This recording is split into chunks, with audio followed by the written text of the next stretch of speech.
윤석열과 김건희의 총알이자 총알바지였던 원희룡이 결국은 본인 살 길을 찾기 시작했습니다. 연일 윤석열의 뒤통수를 터뜨리고 있는데 보고 있으면 한심하기까지 합니다. 원희룡의 거짓말이 또 난리입니다. 후임 장관 지명 후 정치 재개 첫 행보로 정광훈 목사 중심 보수 기독교 집회에 참석해 강연을 했다는 보도 이후 원희룡은 정광훈과 만나지도 않았다고 해명했습니다. 그러나 이 집회 연설 뒤 전 목사 대기실을 직접 찾아 인사를 나눈 것으로 확인됐습니다.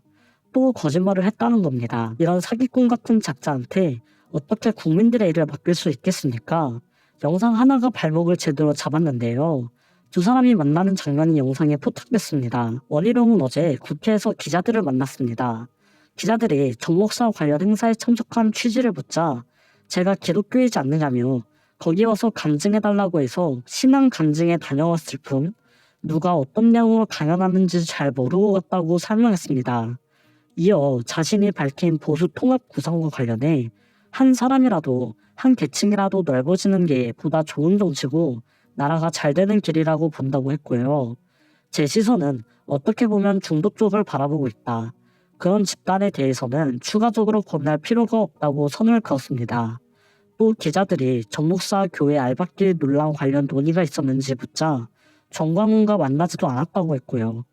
어제는 기독교인 장관으로서 초청받아 간 거지 다른 해석은 제 뜻과 벗어나는 일이라고 강조했습니다.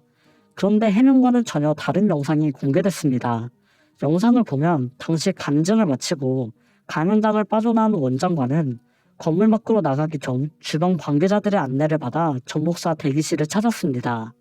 이곳에서 전 목사는 환한 표정과 큰 목소리로 원장관을 맞이한 뒤 악수를 건넸고 원희룡은 수초리 발길을 돌려 밖으로 빠져나왔습니다. 정황상 대화를 길게 나눌 상황은 아니었을 것으로 보이는데 전 목사를 만나지도 않았다는 원장관의 설명은 설득력이 떨어지게 된 거죠. 차라리 영상과 맞는 해명을 했다면 모르겠지만 이건 전혀 다른 해명이 된 겁니다. 원희룡 측에서는 아직도 변명입니다. 원장관이 전 목사를 만나지 않았다는 건 알박길 논란을 논의했느냐는 취재진 질문에 답하는 과정에서 나왔던 것이라고 해명했고요. 그것과 관련해서 따로 만난 적은 없다는 말로 보인다고 밝혔습니다. 이날 원희룡의 행보를 보면 이 사람이 얼마나 꽉 막히고 국민 정서와 흐름을 이해 못하는지 알 수 있습니다. 경북 경주의 한 호텔에서 열린 경북 대구 장로 총연합 지도자 대회에 참석했습니다. 장로연합이라는 이름을 내세웠지만 정광훈 목사가 이끄는 대한민국 바로세우기 국민운동본부가 주최한 집회였습니다. 기립박수를 받고 연단에 선 뒤 오늘 장관 명단이 발표가 됐다. 국토부 첫 장관으로서 임기를 마치는 발표를 받고 여러분을 뵈러 온 게 처음 일정이다라고 운을 뗐습니다. 이어 약 40분간 신앙 간증을 나눈 원장관은 말미에 공산주의와 이념에 의한 지배, 그리고 우상, 이걸 꿈꾸는 북한과 주변의 이런 기운을 우리가 믿음, 헌신, 희생으로 이겨내고 자유, 복음, 통일을 이룰 뿐 아니라 국민 통합을 이뤄내고 제사장 나라로서 빛을 발할 때가 왔다고 밝혔습니다. 중세시대도 아니고 이런 행보가 맞는 건지 아직도 저는 모르겠습니다. 이어 이제는 정치 영역에서든 내면의 마음의 영역에서든 여러분들처럼 손잡고 함께 하나님의 주권을 세워나가는 일에 앞장서고 헌신하겠다. 눈물로 기도해달라고 요청했습니다. 이후 집회 사회자가 원장관님이 앞으로 대한민국을 위해 어떤 일을 하면 좋겠냐고 참석자들에게 묻자 마이크를 넘겨받은 원장관은 저는 앞으로 다가오는 국가의 운명이 걸린 일에서 제가 해야 할 일을 차겠다고 답했습니다. 차기 총선 출마 의지를 재확인한 거죠. 원희룡은 여기서 더해서 뭐냐 하면 딱 한 사람을 붙들어야 한다.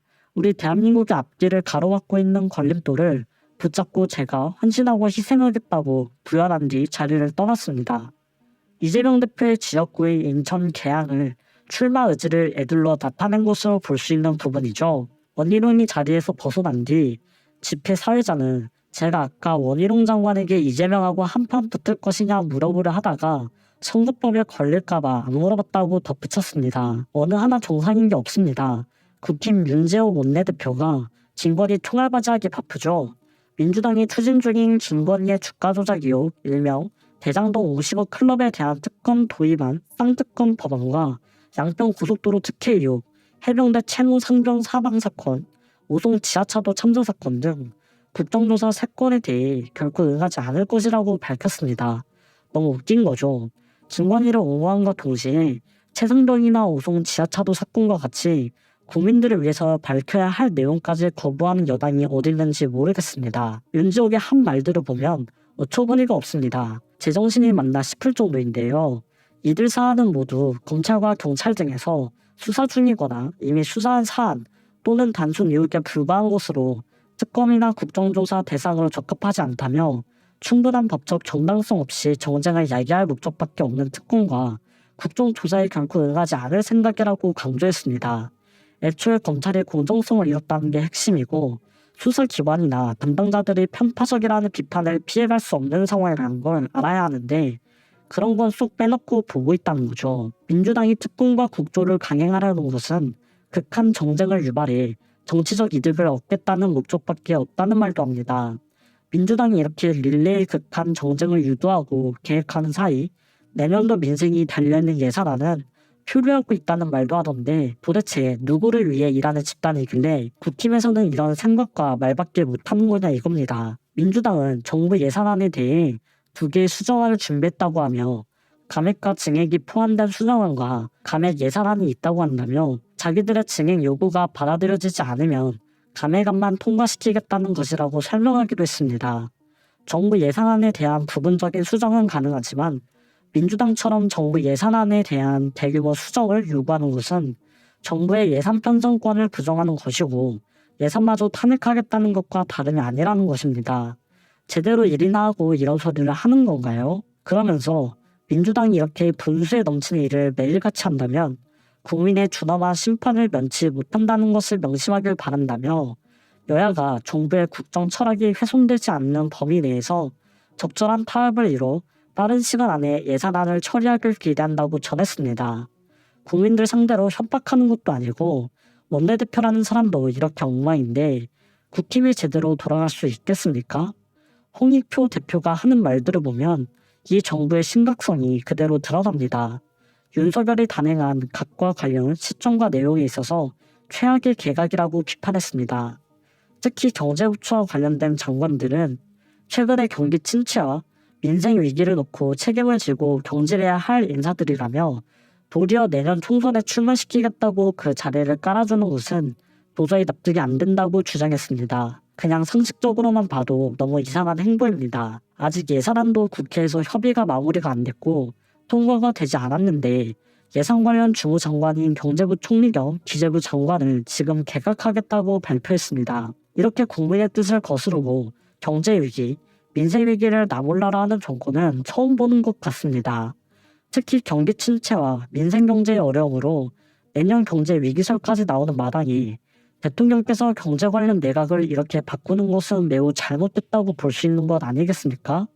대부분이 경력상으로도 이상하기 짝이 없습니다. 장관급 인사의 피해는 고스란히 국민의 몫이고 이미 한두 번이 아닌데도 윤석열은 여전히 고집을 안 꺾고 있습니다. 세금이 장난인가요? 국민들이 뽑아줬더니 국민들을 개무시하고 있습니다. 끝까지 아니라더니 거짓말까지 하나씩 드러나고 있고 이런 인간들을 수사하지 않고 뭐하나요?